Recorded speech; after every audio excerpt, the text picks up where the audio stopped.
Opo, engineer, kumusta po ang ating mga magsasaka? Gaano ho kalaki ang epekto nitong patuloy na pag-uulan dulot ng habagat dito po sa ating sektor ng agrikultura? Yeah, so far naman itong habagat nakatulong dun sa mga rice area, no. Maski paano almost 95% nagtanim na compare previous year. So ibig sabihin yung last time na kinabi natin, i-gauge natin yung production natin itong August. Ang masasabi natin, baka mahabol natin yung production ng last year. Yun ang nakikita natin doon sa itong mga rain na dumaan dito sa ating bansa. Opo, may sapat ho bang supply? Hindi ho ba gaanong nasira yung ating mga sakahan, engineer? Kumusta po? So far, sa majority na magsasaka, nakatulong itong mga ulan, no? Pati yung dam level natin almost the same with 2024 na yung water level ng mga dam, no? Like San Roque, nasa 263 na. So almost the same 2024, pero nakikita natin na mahahabol niya yung water level ng 2025, no? So na around 274, baka itong few days mahabol na rin yung after 1 week siguro mahabol na rin yung level ng water level. So yung impact ng mga dam siguro by next month matatapatan na yung level ng 2025. So ang natin, yung inaano ng pag-asa na drought, no? Na mangyayari itong these few months, at least may assurance na tayo na may tubig, no? Up to level ng October na inaano ng pag-asa dati na may problema tayo. Opo, at may mga ulat, engineer, anong reaksyon, komento po ninyo na may mga pagtaas sa presyo din ng maraming gulay ngayon dito sa Metro Manila at ilang mga pamilihan? Yeah, dapat Jake at Mar, hindi tumaas, no? Kasi nag-force harvest yung mga ibang magsasaka pa no? And kung makita natin yung farm gate price ng cabbage, nasa nasa 6 pesos. So bumaba pa yung presyo, no? Dahil yung hindi pa makaka-harvest, nag-harvest na. So yung mga presyo ng gulay, hindi natin nakita na umakyat na itong panahon na ito. Maybe ang tingin natin kasi yung mga nag-force harvest, nabawasan yung future harvest natin. So within 10 days time, baka doon makita natin na tumaas yung presyo. Opo, namomonitor ho ba ninyo? Kasi may mga presyo akong nakikita pero hindi ko matiyak. Ang carrots na from 75 umaabot ng 120 pesos per kilo. At saka yung patatas from 110 umaabot ng 150 pesos. At cabbage 60, from 60 naging 120 pesos kada kilo, etc. etc. Engineer, at iba pang mga gulay na namomonitor po ninyo kung meron man. Yeah, kasi ang farm gate stable, no? Hindi tumaas. Kagaya ng nabanggit mo, yung patatas, ang farm gate nasa 45 to 50 pa rin. Maybe yung transport ang tumaas, pero so far yung sa farm gate, hindi pa naman tumaas.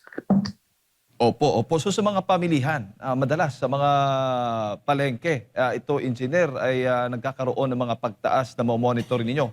Hindi doon mismo sa mula sa mga magsasaka. Yung tinatawag nga nating farm gate. Sa tingin po ninyo, may issue ho ba dito? May malaking problema ho ba? Um, maybe, pumasok dapat ang Department of Agriculture para madala dun sa Metro Manila. No? Pero dito sa province, hindi naman ganun kataas ang tinaas. Or almost normal lang yung presyo. Compare last few days, last week. So maybe makatulong ang Department of Agriculture na mapadala dun sa Metro. Opo, at wala naman ho kayong nakikita sa monitoring po ninyong ng aabuso, baga ginagamit itong panahon ngayon, magdedeklara ng kakulangan ng supply, tapos later on magtataas. Parang ganun po, engineer. Wala naman kasi alam naman natin yung cold storage natin kulang pa rin. No? So i-dispose talaga ng ating mga magsasakayan, and yung mga nasa Metro Manila rin, hindi naman nila pwedeng itago. No? So sa tingin naman natin yung flow ng gulay dapat continuous itong few days pa. Pero of course, sinasabi natin yung mga forced harvest, makaka-apekto siguro mga 10 to 15 days. Yun, maka-adjust ng presyo pataas. Opo, opo. Bago ko lang ipasa kay partner Admar, tulad nga ng sabi po ninyo, kung sa probinsya hindi po ganoon kalaki yung problema pagdating sa presyo, wala namang ganoon pagtaas, dito lamang sa Metro Manila yung namo-monitor. Sa tingin po ninyo, engineer, dahil siguro sobrang patong din ng mga biyahero mula sa upland area siguro, ganon, engineer, at masama pa yung panahon, kaya nagkakaroon ng pagtaas, no, ng presyo po ng gulay po dito sa ilang pamilihan sa Metro Manila.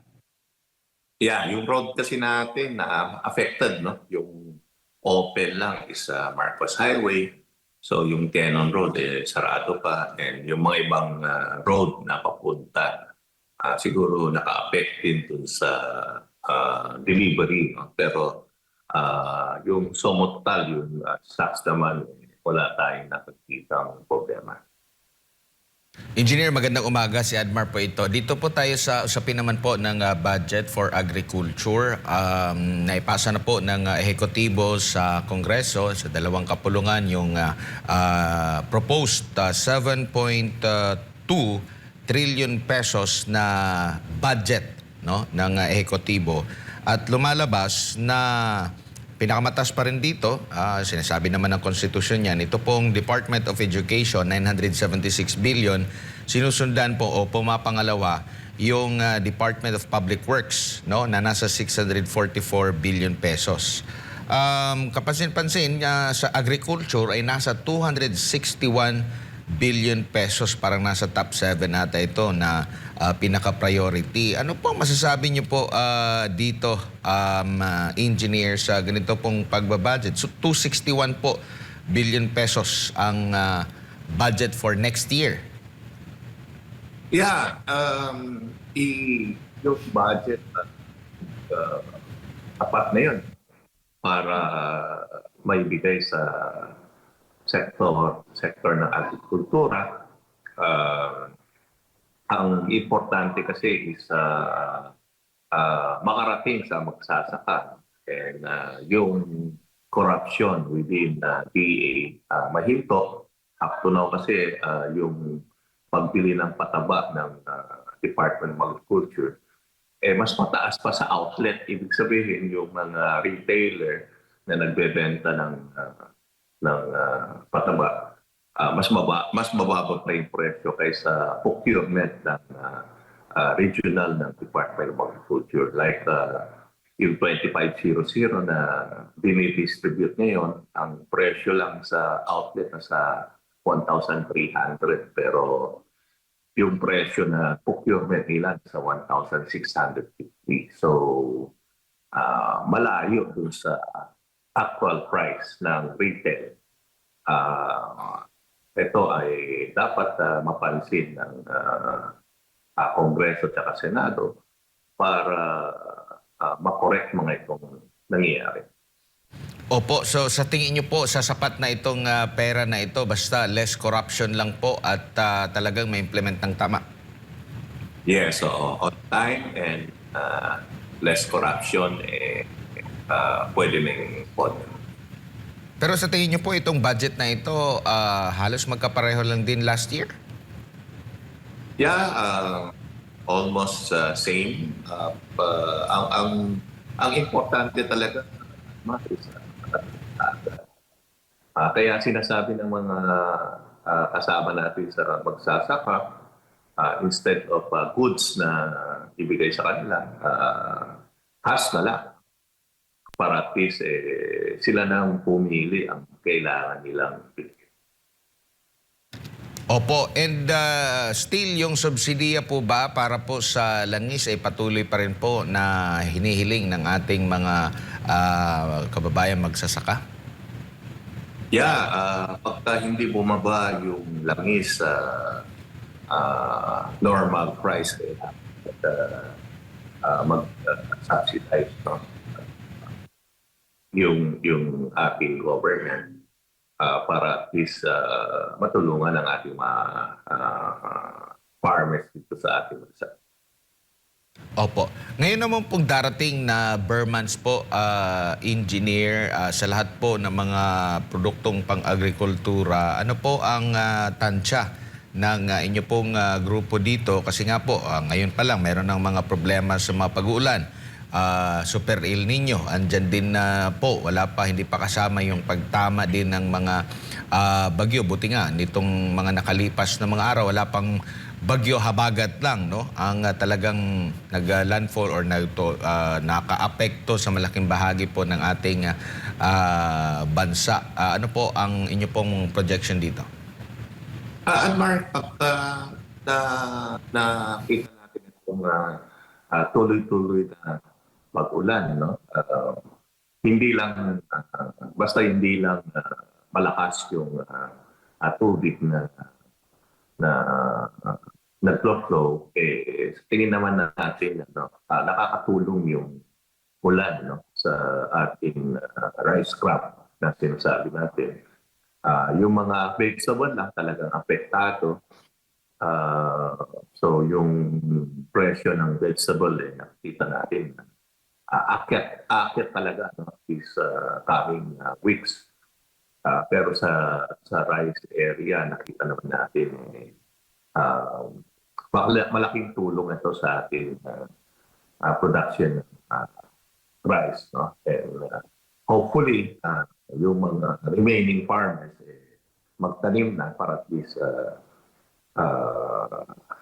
yung importation mabawasan, and of course towards end of the month mahabol pa rin natin yung last year production.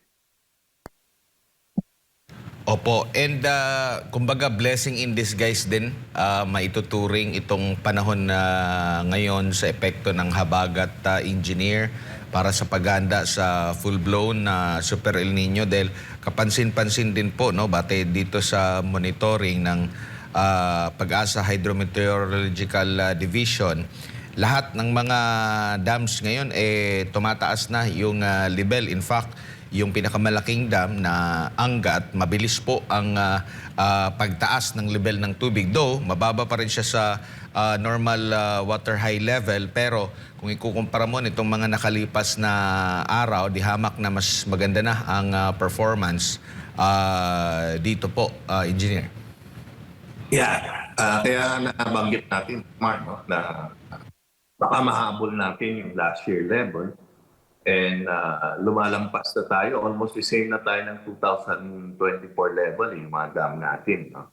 So, pero yung compare natin last year, itong month, mas maraming rainfall itong buwan ng August. So, ang tingin natin na by 2 weeks time, mahabol natin yung level ng 2025. Kaya ang tingin naman natin yung production side makakahabol dun sa yung nababanggit ng pag-asa dati na medyo kulang yung tubig, makakahabol yung water level natin. Opo. Siguro, Engineer, yung mensahe, panawagan, paalala po ninyo sa lahat ng ating mga kababayan, nanonood po at nakikinig sa mga oras na ito sa inyo. Jay, dapat siguro yung corruption within Department of Agriculture mabawasan and mapunta sa ating mga magsasaka para at least matulungan ang ating magsasaka sa ating bansa. Alright. Maraming salamat, Engineer, sa inyo pong oras at sa pagbibigay po ng impormasyon ngayong umaga. Good morning po sa inyo. Morning, maraming salamat. Ayun po mga kababayan, si Engineer Jose Doso, ang presidente po ng SINAG, ang ating nakasama.